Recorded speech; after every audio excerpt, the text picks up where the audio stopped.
جناب محترم قبلہ حضرت علامہ مولانا ڈاکٹر محمد شہزاد المجددی مخلصی دامت برکاتہم القدسیہ آپ سے ملتمس ہوں قبلہ جان اپنی انتہائی خوبصورت علمی روحانی گفتگو سے ہم سب کے دلوں کو مستفید فرمائے۔ آئیے بلا تاخیر خطاب سماعت کرتے ہیں عظیم مذہبی اسکالر جناب محترم قبلہ حضرت علامہ مولانا ڈاکٹر محمد شہزاد مجددی مخلصی دامت برکاتہم القدسیہ آپ سے ملتمس قبلہ جان اپنی علمی روحانی گفتگو سے ہم سب کے دلوں کو مستفید فرمائے۔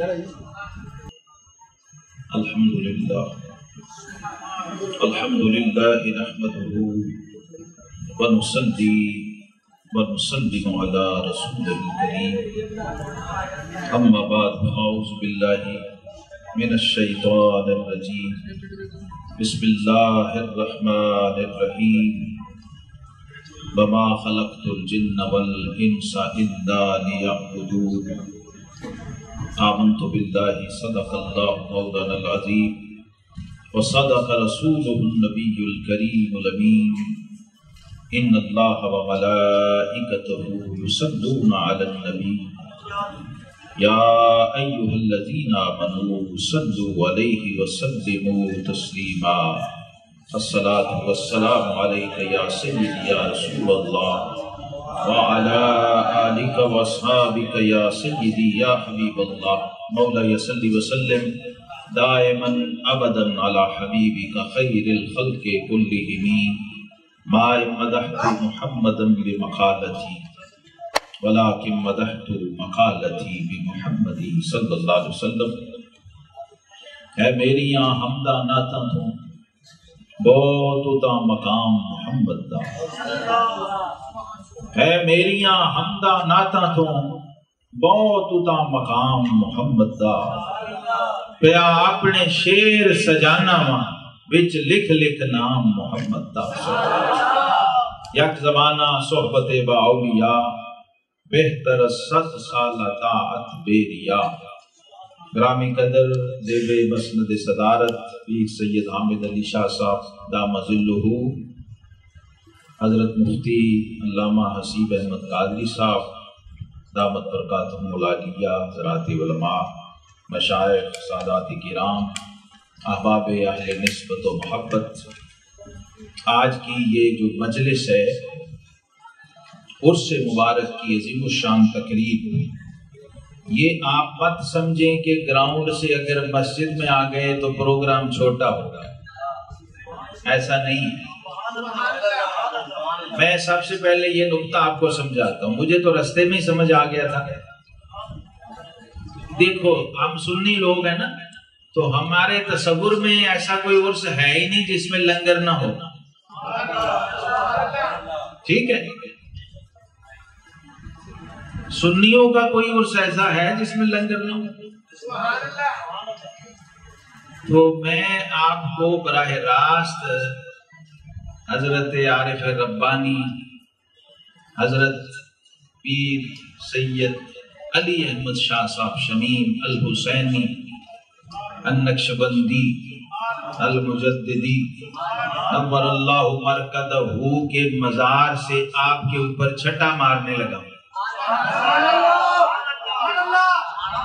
میں اب تقریر وغیرہ کوئی نہیں کرنی، میں آپ کو لنگر دے کے چلے جاؤں، کیونکہ اصل میں ہم لانگری لوگ ہیں، ہمارا کام ہے لنگر بانٹنا۔ صوفی جو ہیں یہ لنگر بانٹتے ہیں اور اسی لنگر سے کام چلاتے ہیں، بڑے بڑے کام بناتے ہیں لنگر سے۔ لنگر سے بڑی تبلیغ کائنات میں کوئی نہیں ہے، اور اس میں مسلک تو کیا مذہب کی بھی کوئی قید ہے، سمجھ رہے ہیں؟ ہمارے بزرگ ایسے تھے کہ ہندو کی سفارش کے لیے اجمیر سے دلی آ جاتے تھے۔ اس نے کہا جی یہ تو اس نے بادشاہ نے کہا حضور سنی میں تو ایک بیچارہ ہندو بھی کوئی براہمن نہیں ہے، چھوٹ درجے کا ہندو ہوں، مجھے تو ہندو نہیں ہاتھ ملاتے میرے ساتھ، میں اتنا گھٹیا بندہ ہوں۔ تو بادشاہ نے کہا میری بات، انہوں نے فرمایا تم ہمارا کہہ دینا وہ سن لے گا، تو ہم سلطان الہند ہیں۔ تو اس نے کہا ہندو تھا نا بیچارے کو کیا سمجھ سلطان الہند کیا، حالانکہ لارڈ کرزن وائسرائے ہند کو سمجھ آ گئی تھی، اس نے اپنی ڈائری میں لکھا تھا کہ لوگ سمجھتے ہیں کہ ہندوستان میں سلطنت برطانیہ کی حکومت ہے، لیکن میں وائسرائے ہند کہتا ہوں کہ میں نے ہندوستان میں ایک قبر کو حکومت کرتے دیکھا، اور وہ اجمیر میں خواجہ غریب نواز کی قبر ہے۔ اس کو کہتے ہیں الفضل ما شاہدت بہ الاداء۔ مفتی صاحب، مرید نے پیر کے نعرے لائے تو کون سا کمال ہے یار؟ یہاں تو امتی سبحان اللہ کہے بغیر نہیں کہتا۔ میں امتی محفلوں میں میلاد کی بیٹھے ہوتے ہیں تو وہ انتظار کرتے ہیں کہ نقیب کہے تو میں سبحان اللہ کہوں، خطیب کہے تو میں سبحان اللہ کہوں، نعت خان کہے تو میں سبحان اللہ کہوں۔ اور جن بابوں کے فیض یافتہ پیر شمیم شاہ صاحب ہیں، وہ بابے کہتے ہیں جیڑا کسے دا عاشق ہوئے وہ گل اسے دی کردا۔ اگر عاشق ہوگا تو اس کے اندر سے سبحان اللہ کی مشک خود ہی پھوٹے گی۔ یہ عرس اس لیے ہوتے ہیں کہ تمہیں وہاں بھی یہ سکھایا جائے، تمہاری یہ تربیت کی جائے کہ فرمائشی سبحان اللہ نہیں ہوتی، جبری سبحان اللہ نہیں ہوتی، نہ اس پہ جنت میں درخت لگتا ہے۔ سبحان اللہ وہ ہوتی ہے کہ جب رب کے کسی پیارے کا نام آئے تو دل سے فوارہ پھوٹے سبحان اللہ، پھر اس پہ جنت میں درخت پہ درخت لگتا جاتا ہے۔ مالک کے کیا اس کی شان رحمت سے بعید ہے کہ تو ایک بار کہے تو 1000 درخت لگا دے۔ ہمارے نقشبندیوں کے امام سیدنا بہاؤالدین شاہ نقشبند بخاری رضی اللہ عنہ آپ فرماتے ہیں کہ رحمت حق بہانہ می جویت، کہتے ہیں لوگوں اللہ کی رحمت قیمت نہیں مانگتی، کیونکہ اللہ کی رحمت کی کوئی قیمت ہے نہیں کائنات، بلکہ کیا پروگرام کیا ہے؟ رحمت کا پروگرام کیا ہے؟ رحمت حق بہانہ می جویت، رحمت حق بہانہ می جویت۔ اللہ کی رحمت قیمت نہیں مانگتی، بلکہ اللہ کی رحمت تو بخشش کا بہانہ ہے۔ تو ان بخشش کے بہانوں میں سے بھائیوں ایک بہانہ یہ سبحان اللہ بھی ہے۔ اب بندہ محفل میں بیٹھے تو اور کیا کرے گا بیچارہ جی؟ جب اس کے سامنے اس کے رب کی بات ہو، اس کے محبوب کی، آقا کریم علیہ السلام کا ذکر پاک آئے اور اس کے مرشد کا نام آئے، بزرگوں کی، اولیاء کی، اللہ کے دوستوں کی بات آئے گی، تو امام عبد الوہاب شارانی رحمہ اللہ نے ایک پیمانہ دیا۔ دیکھو ولیوں کا انداز دیکھنے کا کیا ہے۔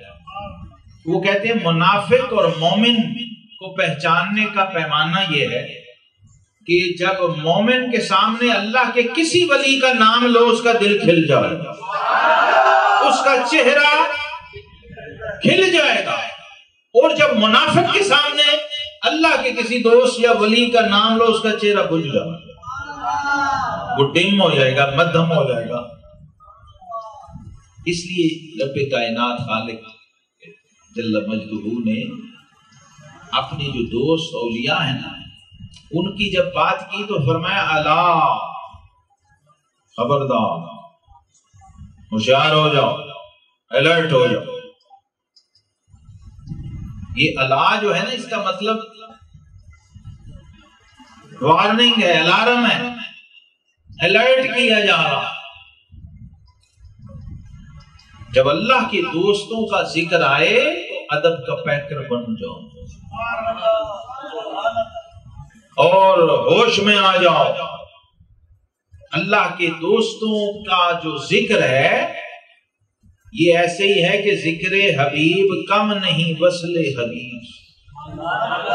یہ عرس اس لیے ہوتی ہے۔ عرس کا جو فلسفہ ہے وہ یہ ہے کہ اپنے دوست جس کو اب تو مل نہیں سکتے، اس کی مجلس میں نہیں بیٹھ سکتے، اس کی باتیں نہیں سن سکتے، تو اس کی باتیں کرنا شروع کر دو۔ اور یہ حکم ہے ہمارے آقا کریم علیہ السلام یہ نہیں کہ یہ ہم نے عرس نکال لیا ہے یا ہمارے کسی بزرگ نے نکال لیا ہے. یہ بھی ہمیں پتہ ہونا چاہیے کہ جب ہم اللہ کے دوستوں پیاروں کی بات کرتے ہیں تو اللہ کے حبیب علیہ السلام کے حکم پہ عمل کر لیں. ترمذی شریف میں عبداللہ ابن عمر رضی اللہ عنہ کی روایت ہے، کہتے ہیں میرے آقا کریم علیہ السلام نے فرمایا اذکروا محاسن موتاکم، فرمایا لوگو جب تمہارے پیارے دنیا سے چلے جائیں تو انہیں بھول نہ جایا کرو، بلکہ ان کے جانے کے بعد ان کی خوبیاں بیان کیا کرو. مجلس دو باتیں یہ حکم کے درجے میں، دونوں چیزیں، ان کی خوبیاں بیان کیا کرو. وَكُفُّ عَنْ مَصَابِهِمْ، اور انسان اور بشر ہے نا دنیا میں، تو ہو سکتا ہے کوئی خامی تو کمزوری بھی ہو جو ہماری منزل ہے. جی علی پور شریف سے ہو کے باب مدینۃ العلم حیدر کرار شہنشاہ ولایت سیدنا علی المرتضیٰ جی، اور پھر ان کی بارگاہ سے ہو کے بارگاہ صدیق اکبر جو بارگاہ رسالت بھی ہے. دیکھو بارگاہ صدیق اکبر بھی عجیب ہے نا، عجب رتبہ ہے یار غار تیرا. جی دیکھو ہر مزار کا ایک ایڈریس ہے، ہر مزار کہتے ہیں جی اجمیر شریف، بغداد شریف، جی سرہند شریف اور بخارا شریف نام لیتے ہیں، نجف اشرف شریف. لیکن جب صدیق اکبر کی بات آتی تو کہتے ہیں مدینہ شریف. جب بارگاہ صدیقیت کی بات آتی ہے تو کہتے ہیں مدینہ شریف، اور پھر مدینہ شریف کہہ کے بھی چپ نہیں کرتے، کہتے ہیں گنبد خضرا شریف اور روضہ پاک اور سنہری جالی. کیسا یار ہے، عجب رتبہ ہے یار غار تیرا، پتہ ہے روضہ سرکار تیرا.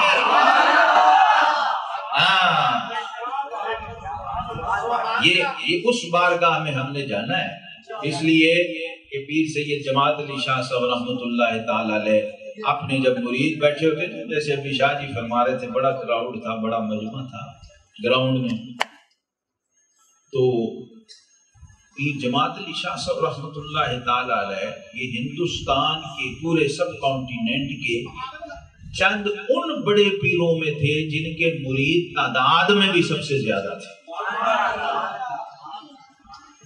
یہ اولاد سیدنا علی کی ہیں اور مرید سیدنا صدیق اکبر کی. اب بات آپ کو میں نے یہ سمجھانی ہے کہ ہمارے پیر کیا کر رہے ہیں اور ہم کدھر جا رہے ہیں.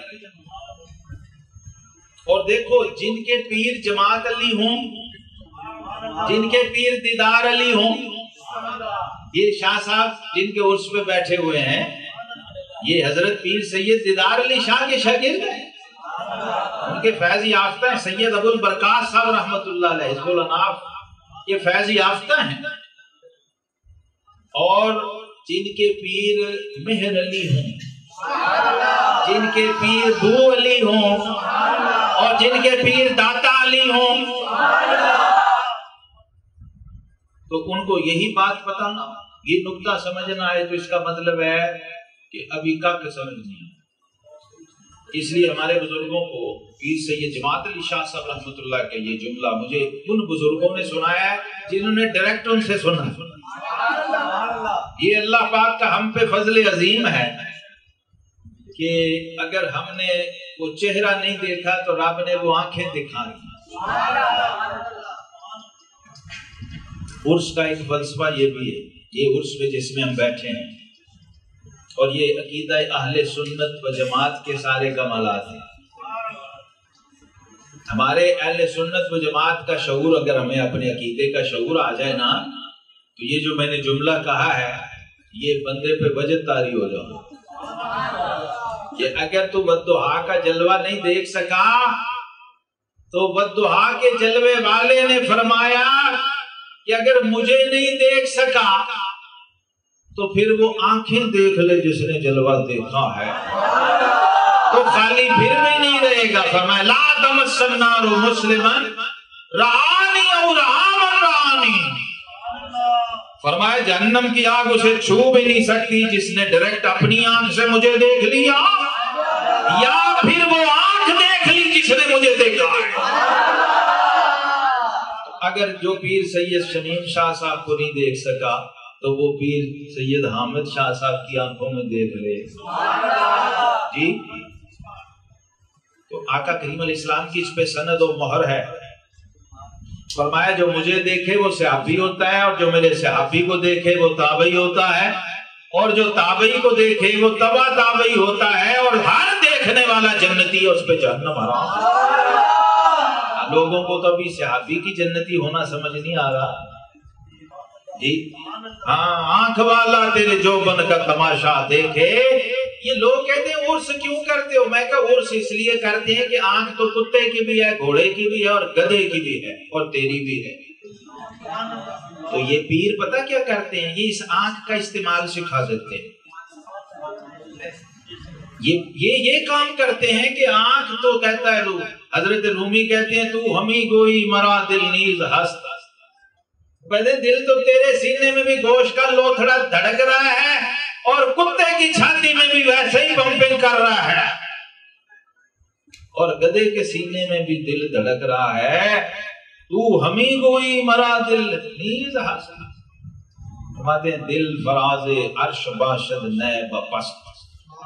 تو اس گوشت کے لوتھڑے کی بات کرتا ہے تو یہ تو ہر جانور اور حیوان کے سینے میں بھی ہے اور اس کے خون کی سرکولیشن اسی کی وجہ سے ہو رہی ہے. یہ تو حیوان و انسان دونوں میں کامن ہے.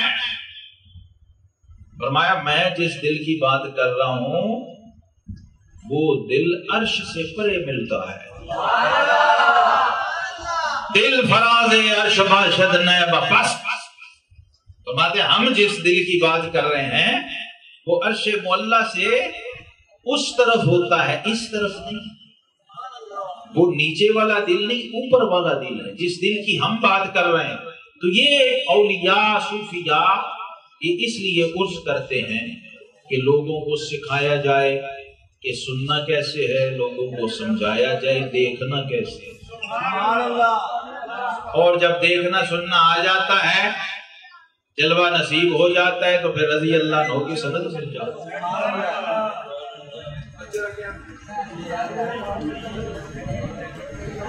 دیکھیں گے مہمان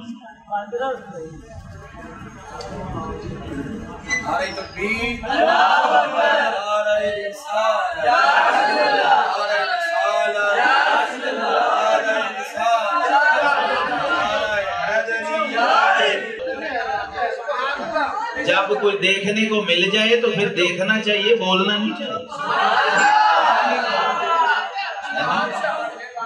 جب دیکھنے کو کچھ مل جائے تو آنکھیں استعمال کرو نا, زبان نہیں. یہی بات سمجھا رہا ہوں, عرس میں یہی سکھاتے ہیں.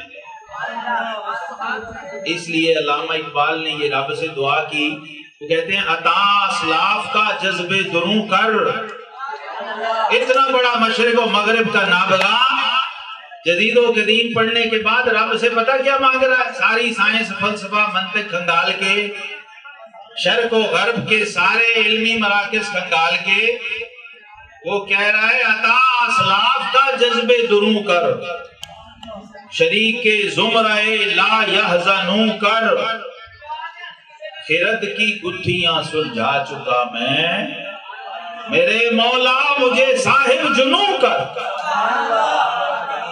یہ بزرگ کرتے ہیں. اور یہ جنون آپ دیکھیں اقبال کی بہت بڑی گواہی ہے کہ یہ ان اداروں سے نہیں ملتا جہاں آپ صرف لفظ اور حرف اور عبارت کے رٹے لگا کے آپ لوگوں کو متاثر کرنے کی کوشش کر رہے ہیں. یہ چیز وہاں نہیں ملتی. اس لیے اللہ سے مانگا کہ مولا مجھے وہ جنون وہ مستی عطا. یہ ہمارے سارے بزرگ امت کے جتنے اکابر اولیاء ہیں اس لیے جاتے تھے ایسے بزرگوں کے پاس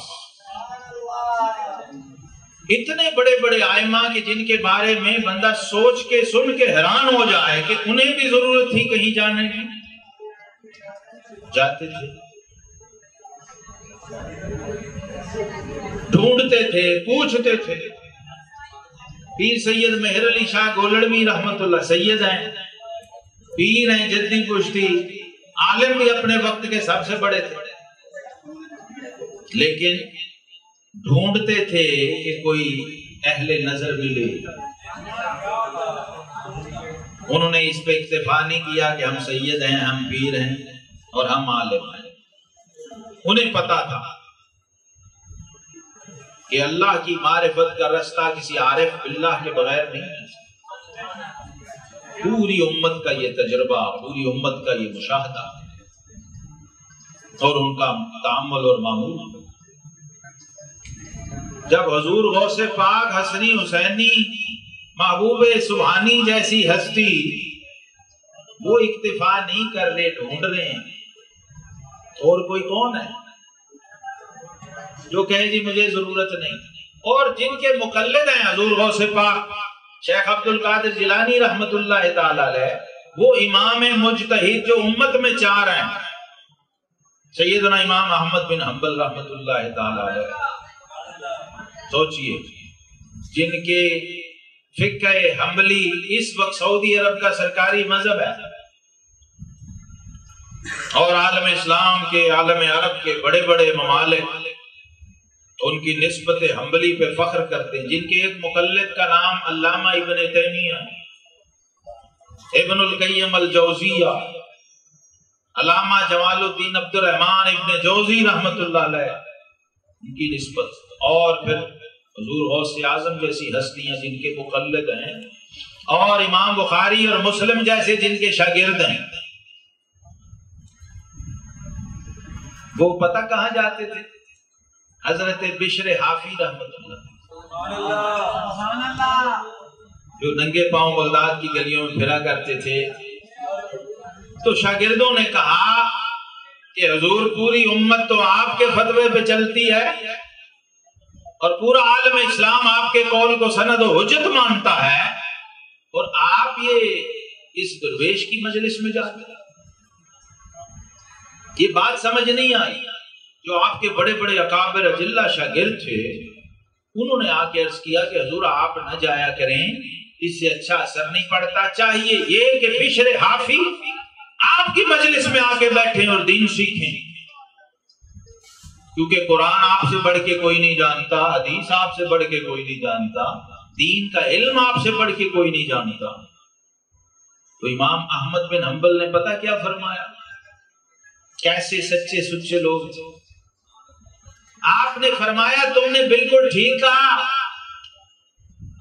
قرآن اور حدیث تو ہو سکتا ہے میں بشر حافی سے زیادہ جانتا ہوں، لیکن پھر بھی اس کی مجلس میں جا کے دو زانوں اس لیے بیٹھتا ہوں کہ وہ قرآن والے کو مجھ سے زیادہ جانتا ہے۔ یہ رب کائنات نے قرآن پاک میں انسان کی تخلیق کا مقصد بیان کیا کہ میں نے جن اور انس کو اس لیے پیدا کیا ہے کہ میری بندگی کریں۔ اور سیدنا عبداللہ بن عباس رضی اللہ عنہ نے اس آیت کی تفسیر میں فرمایا لیعبدون کا مطلب ہے اے لیعرفون، کہتے ہیں اس لیعبدون کا مطلب یہ نہیں کہ صبح شام 24 گھنٹے کھڑے ہو کے نفل ہی پڑھتے رہو، فرمایا اس کا مطلب یہ ہے لیعرفون، رب نے انسان تجھے اس لیے پیدا کیا تھا کہ تو اپنے بنانے والے کو پہچانے، اس کی معرفت حاصل کرے۔ اللہ نے اس لیے پیدا کیا تمہیں۔ اور حضرات صوفیہ نے پتہ کیا اس آیت کے تحت کہا؟ وہ کہتے ہیں من عرف نفسہ فقد عرف ربہ، جس نے اپنے آپ کو پہچان لیا اس نے اپنے رب کو پہچان، جسے اپنی معرفت حاصل ہو گئی اسے اپنے رب کی معرفت حاصل۔ اس لیے بزرگ اولیاء کرام آگے اولیاء کرام کے پاس جاتے تھے، پوری امت۔ یہ مثال میں نے اس لیے دی ہے، امام احمد بن حنبل رحمت اللہ علیہ محدثین کے امام ہیں، تو بعض لوگ سمجھتے ہیں کہ یہ صرف صوفی درویش لوگ جو تھے بس یہی جاتے تھے ولیوں کے پاس. ایسا نہیں ہے، کیونکہ اس موضوع پہ کام نہیں ہوا، تحقیق نہیں ہوئی. ورنہ آپ تحقیق کر کے دیکھ لیں، امت کا کوئی بڑا مفسر ایسا نہیں ہے جو کسی نہ کسی بزرگ صوفی کا مرید نہ ہو. امت کا کوئی بڑا محدث ایسا نہیں ہے جو کسی نہ کسی ولی کامل سے بیعت اور صاحب اجازت و خرقہ نہ ہو. لیکن چونکہ اس موضوع کو ہم نے عام طور پہ نہ پڑھا نہ بیان کیا، اس کی وجہ سے یہ خلا پیدا ہو گیا کہ شاید یہ مخصوص ایک طبقہ ہے اور یہی یہ کام کرتا تھا، باقی اور لوگ اس طرف نہیں جاتے تھے. تمام امت کا یہ معمول رہا ہے، کیونکہ ان کا تصور یہ تھا کہ لولا المربی ما عرفت ربی. یہ کہتے تھے تعلیم کے لیے تو معلم چاہیے، لیکن معرفت اگر حاصل کرنی ہے تو پھر کوئی مربی چاہیے، کوئی تربیت کرنے والا چاہیے. اس کے لیے صوفیہ نے ایک ایسی مثال دی ہے جو یہاں کوئی غیر مسلم بھی بیٹھا ہو تو اس کے لیے بھی اسی طرح اپلیکیبل ہے جیسے آپ کے لیے، اور ہو سکتا ہے اس کو زیادہ سمجھ آ جائے. میں ایک ایسی مثال دینے لگا ہوں کہ فرقے یا مسلک کی بات نہیں ہے، اس میں لاجک اور منطق اور عقل کی بات ہے. اور یہ اولیاء کرام نے، صوفیہ کرام نے سمجھائی ہے کہ یہ تربیت کیا ہوتی ہے، مربی کیا ہوتا ہے، مزکی کیا ہوتا ہے. آج کل لوگوں کو نا پیر کا لفظ سمجھ نہیں آتا، اس سے ان کو پیڑ سی ہونے لگ جاتی، انہیں مرشد سے چڑ ہے. یہ کیا بھائی، یہ پیر، یہ مرشد، یہ بابے، یہ بزرگ، ان کا کیا فلسفہ ہے، ان کی کیا ضرورت ہے. اس لیے میں ٹیکنیکل لفظ استعمال کر رہا ہوں جو قرآن پاک میں، اور یہ بات میں نے کئی فورمز پہ کی ہے، تمام مسالک کے فورمز پہ کی ہے کہ اگر آپ علامہ یعلم تعلیم سے معلم کو مانتے ہیں، اس میں کسی مسلک کا اختلاف نہیں ہے کہ استاد ہونا چاہیے کہ نہیں، معلم ہونا چاہیے کہ نہیں، کوئی تعلیم دینے والا ہونا چاہیے کہ نہیں.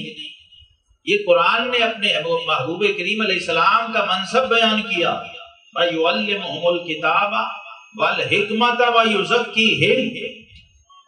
میرا محبوب صرف تمہارا معلم ہی نہیں ہے، ظاہری تمہیں آیتیں ہی نہیں پڑھاتا، بلکہ تمہارا تزکیہ نفس کر کے تمہارے باطن کو پاک بھی کرتا، تمہاری روحوں کو بھی اس قابل بناتا ہے نا.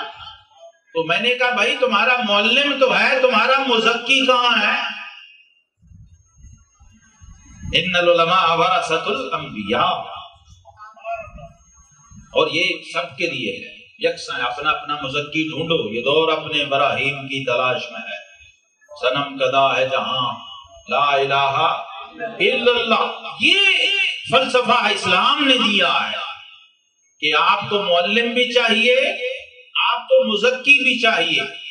اگر ظاہر کو سنوارنا ہے تو معلم چاہیے، باطن کو نکھارنا ہے تو کوئی مزکی چاہیے. اس لیے پیر سید شمیم شاہ صاحب سید و عالم ہونے کے باوجود پیر جماعت علی شاہ صاحب کے جا کے مرید ہو رہے ہیں، سید علی حسین شاہ صاحب کے مرید ہو رہے ہیں.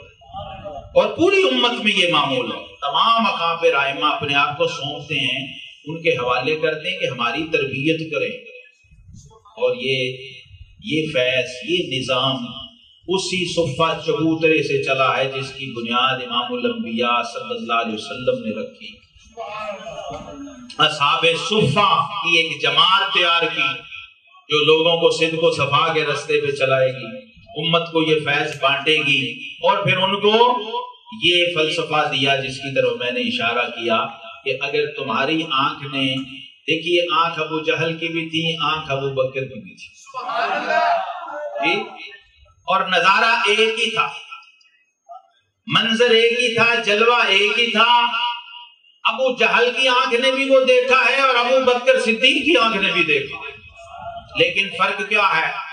وہاں کفر ہے، جہالت ہے اور جہنم ہے، اور یہاں رضی اللہ تعالی عنہ ہے اور صدیق اکبر کی سند ہے. یہ فرق ہے. اس لیے یہ آپ کو سیکھنا پڑے گا، اور اس کے لیے نظر کا استعمال کوئی صاحب نظر سکھائے گا.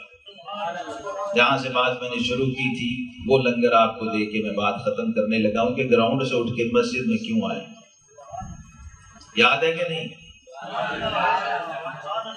دے دوں لنگر، یہ مولا کائنات کا لنگر ہے۔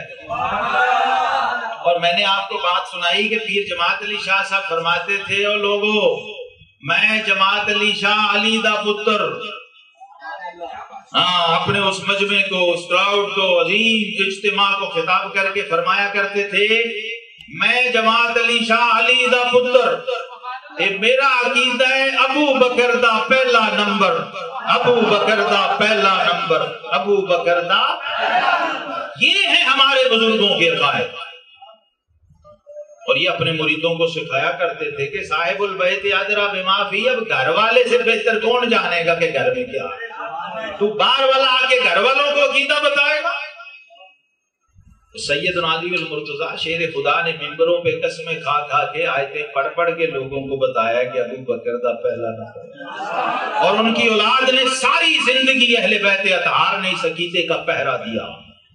اور جب لنگر کی بات آتی تھی، شہنشاہ ولایت سیدنا علی المرتضیٰ شیر خدا کرم اللہ وجہ الکریم آپ فرماتے ہیں اگر میرا رب مجھے اختیار دے کہ علی یہ جنت ہے اور یہ مسجد ہے، تم تو گراؤنڈ سے مسجد میں آئے ہو نا، آئے ہائے شہنشاہ ولایت شاہ جی فرماتے ہیں اگر میرا رب کہے، پیر صاحب اگر میرا رب کہے کہ علی یہ جنت ہے اور یہ مسجد ہے، دونوں میں سے ایک لے لو، تو شیر خدا فرماتے ہیں میں مسجد لوں گا،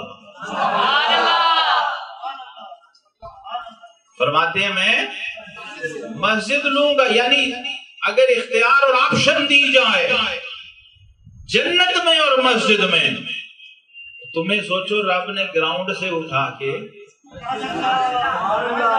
وہ کیوں بلا شاہ جی نے رستے میں مجھے سمجھایا، شاہ جی نے کہا عرس میرا ہے، تو میں نے کہا میرے پاس ہی ہونا چاہیے، اس لیے القبر روضۃ من ریاض الجنہ، اے سنی دعوے جنتیں کریں تے بیٹھے گراؤنڈا جو، جب عرس جنتی کا ہے تو پھر جنت میں ہونا چاہیے جی۔